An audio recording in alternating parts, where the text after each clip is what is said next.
G'day guys, in today's video I'm having a look at the HP 110 desktop PC series with the model number 110-405A.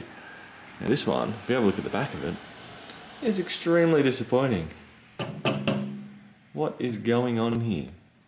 One fan, we have one motherboard, we have no I/O up here, or expansion, no power supply. We do have a 45 watt Dell charger. Well, that one may be 65, I may be wrong, but let's have a look and see what we could potentially upgrade in this machine. So looking over it, there's really not much we can do here. Move the cables out of the way. We have two RAM DIMMs, currently running 4 gig of DDR3L SODIMMs, both 4 gig. We have a Intel Baytrail Celeron.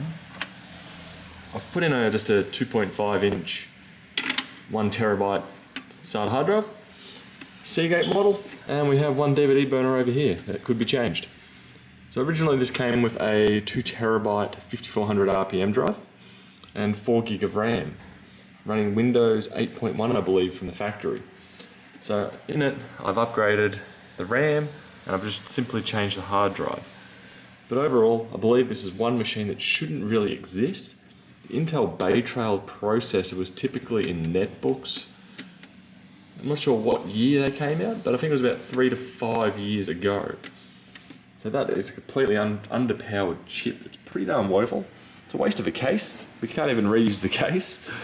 Then there's no cutouts here for power supply, for a full-size ATX power supply, or any expansion cards.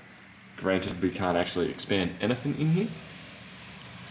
Granted, if you are after something that's extremely low on power, it will definitely suit that well. If you go over here, it came out with an Intel Baytrail Celeron, running at 2.4 gigahertz, 2 cores, 1 meg of cache, 10 watt TDP. So it is barely thinking, that one. Came out with 4 gig of RAM originally, and granted it was able to put in an 8 or 2 4s. The graphics just running Intel HD of unvariety amount. So this is not a Swift machine. 45 watt or 65 watt charger.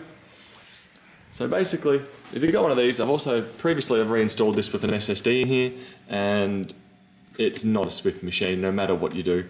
So if you have one of these machines, sadly you're probably holding on to Ewaste. Anyway, that's my thoughts on the HP Desktop 110. Catches.